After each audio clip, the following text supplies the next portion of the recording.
Welcome to I news. దేశంలో road ప్రమాదాలు రోజు రోజుకు ఆందోళన కలిగిస్తున్నాయి. భారత్లో రోడ్డు ప్రమాదాల వల్ల సంభవించే మరణాలు యుద్ధం లేదా వ్యాధుల కంటే ఎక్కువగా ఉన్నాయి. కేంద్ర రోడ్డు రవాణా, జాతీయ రహదారుల శాఖ మంత్రి నితిన్ గడ్కరీ చేసిన ఈ వ్యాఖ్యలు ఇప్పుడు తీవ్ర చర్చకు దారితీశాయి. దేశంలో ప్రతి గంటకు సగటున 21 మంది రోడ్డు ప్రమాదాల్లో ప్రాణాలు కోల్పోతున్నారని ఆయన వెల్లడించారు. అంతేకాదు 2030 నాటికి రోడ్డు ప్రమాద మరణాలను సున్నాకు తీసుకురావటమే లక్ష్యంగా పనిచేస్తున్నామని గడ్కరీ తెలిపారు. మరి దేశంలో ప్రమాదాల పరిస్థితి ఎంత తీవ్రంగా ఉంది? ఎక్కువ మరణాలు ఎక్కడ జరుగుతున్నాయి? టూ వీలర్ రైడర్లే ఎందుకు ఎక్కువగా ప్రాణాలు కోల్పోతున్నారు? 2030 నాటికి జీరో ఫెటాలిటీస్ సాధ్యమేనా? ఇప్పుడు ఈ పూర్తి వివరాలు చూద్దాం. తాజాగా కేంద్ర రోడ్డు రవాణా, జాతీయ రహదారుల మంత్రిత్వ శాఖ వెల్లడించిన గణాంకాల ప్రకారం 2025లో దేశవ్యాప్తంగా 5,13,563 రోడ్డు ప్రమాదాలు నమోదయ్యాయి. ఈ ప్రమాదాల్లో 1,83,382 మంది ప్రాణాలు కోల్పోయారు. అంటే ప్రతి రోజున సగటున సుమారు 502 మంది రోడ్డు ప్రమాదాల్లో మరణించినట్లు లెక్క. ఇంకా గంటల వారీగా చూస్తే ప్రతి గంటకు దాదాపు 21 మంది. అంటే మనం ఈ వార్తను వింటున్న సమయంలోనే దేశంలోని ఏదో ఒక ప్రాంతంలో రోడ్డు ప్రమాదం కారణంగా ఒక కుటుంబం తీవ్ర విషాదంలోకి వెళ్లే అవకాశం ఉంది. ఈ పరిస్థితిపైనే కేంద్ర మంత్రి నితిన్ గడ్కరీ తీవ్ర ఆందోళన వ్యక్తం చేశారు. రోడ్డు ప్రమాదాల కారణంగా దేశంలో జరుగుతున్న మరణాల స్థాయి చాలా తీవ్రమైనదని పేర్కొన్నారు. ప్రతి గంటకు 21 మంది రోడ్లపై చనిపోతున్నారు అని గడ్కరీ చెప్పారు.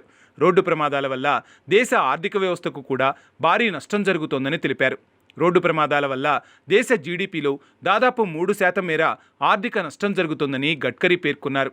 అంటే ఇది కేవలం ట్రాఫిక్ లేదా ట్రాన్స్పోర్ట్ సమస్య కాదు, ఇది health issue, economic issue, family issue, national productivity ఇష్యూగా మారుతోంది. ఇక రోడ్డు ప్రమాద మరణాల్లో అత్యధిక వాటా ఎవరికి ఉందంటే two wheeler రైడర్లకు.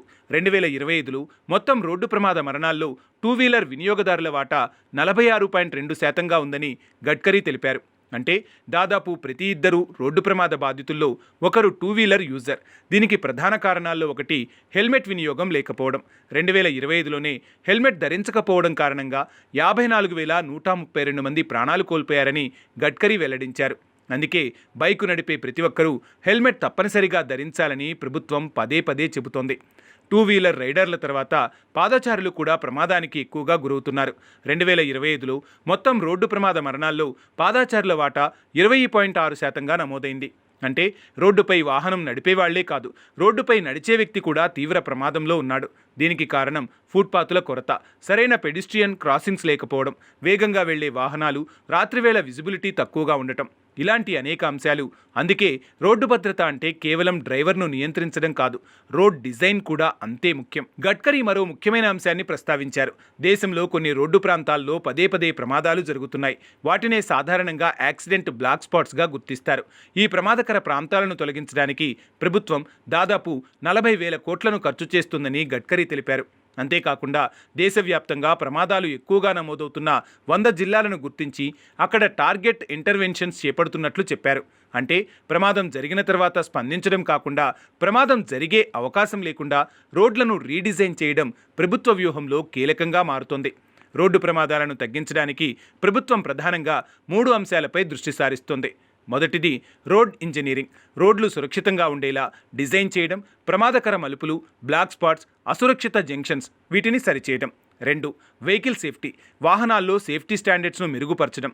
Breaking systems, crash protection, safety technology వంటి అంశాలు కీలకం కానున్నాయి. ఇక 3వది ఎన్ఫోర్స్మెంట్. ట్రాఫిక్ నిబంధనలను కఠినంగా అమలు చేయడం. స్పీడింగ్, డ్రంక్ డ్రైవింగ్, హెల్మెట్ లేకుండా ప్రయాణించడం, సీట్ బెల్ట్ ఉపయోగించకపోవడం, ఇలాంటి ఉల్లంఘనలపై చర్యలు తీసుకోవడం.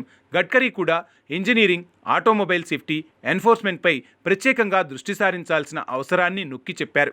ఇప్పుడు అసలు టార్గెట్ 2030 నాటికి రోడ్డు ప్రమాదాలు, మరణాలను భారీగా తగ్గించడమే కాకుండా రోడ్డు మరణాలను జీరో స్థాయికి తీసుకెళ్లాలని సర్కారు యోచిస్తోంది. అయితే ఇది చాలా పెద్ద లక్ష్యం. ఎందుకంటే ప్రస్తుతం దేశంలో ప్రతి ఏడాది లక్షలాది ప్రమాదాలు జరుగుతున్నాయి. ఒక్క ఏడాదిలోనే 1.83 లక్షలకు పైగా మరణాలు నమోదయ్యాయి. కాబట్టి జీరో ఫెటలిటీస్ సాధించాలంటే ప్రభుత్వ చర్యలతో పాటు ప్రజల ప్రవర్తనలో కూడా భారీ మార్పు రావాలి. హెల్మెట్, సీట్ బెల్ట్, వేగ నియంత్రణ, ట్రాఫిక్ సిగ్నల్స్, డ్రంక్ డ్రైవ్కు దూరంగా ఉండటం, ఇవన్నీ ప్రతి ఒక్కరూ పాటించాల్సిందే. రోడ్డు ప్రమాదాల్లో చాలా సందర్భాల్లో అదృష్టం బాగోలేదని చెప్పేస్తుంటాం. కానీ ప్రతి ప్రమాదాన్ని కేవలం ప్రమాదంగానే చూడలేం. కొన్ని ప్రమాదాలకు అతివేగం కారణం, కొన్నింటికి హెల్మెట్ లేకపోవడం, కొన్నింటికి డ్రంక్ అండ్ డ్రైవ్, మరికొన్నింటికి రోడ్ డిజైన్, ఇంకొన్నింటికి వాహన భద్రతా లోపాలు. అంటే road safety is shared responsibility. ప్రభుత్వం, వాహన తయారీదారులు, డ్రైవర్లు, పాదచారులు, పోలీసులు అందరూ కలిసి పనిచేసినప్పుడే ప్రమాదాలను భారీగా తగ్గించగలుగుతారు. దేశంలో రోడ్డు ప్రమాదాల సంఖ్య, మరణాల సంఖ్య చూస్తే పరిస్థితి ఎంత తీవ్రంగా ఉందో అర్థమవుతోంది. 2025లో 5.13 లక్షలకు పైగా ప్రమాదాలు జరిగాయి. 1.83 లక్షలకు పైగా మరణాలు సంభవించాయి. ప్రతి గంటకు 21 మంది మృత్యువాత పడ్డారు. ఈ పరిస్థితిని మార్చేందుకు 2030 నాటికి ప్రమాదరహిత లక్ష్యంగా ప్రభుత్వం చర్యలు చేపడుతోంది. ఒక్క ప్రభుత్వం మాత్రమే ఈ లక్ష్యాన్ని సాధించలేదు. ఒక్క హెల్మెట్, ఒక్క సీట్ బెల్ట్, ఒకసారి స్పీడ్ లిమిట్ పాటించడం ఒక్క ప్రాణాన్ని కాపాడొచ్చు. అందుకే రోడ్డు మీద చిన్న నిర్లక్ష్యం ఒక కుటుంబానికి జీవితాంతం శిక్ష కావచ్చు. 2030 నాటికి ఈ లక్ష్యం ఎంతవరకు సాధ్యమవుతుందో చూడాలి. కానీ ఆ లక్ష్యం చేరాలంటే మార్పు ప్రభుత్వంలో మాత్రమే కాదు, ప్రతి ఒక్కరిలోనూ రావాలి.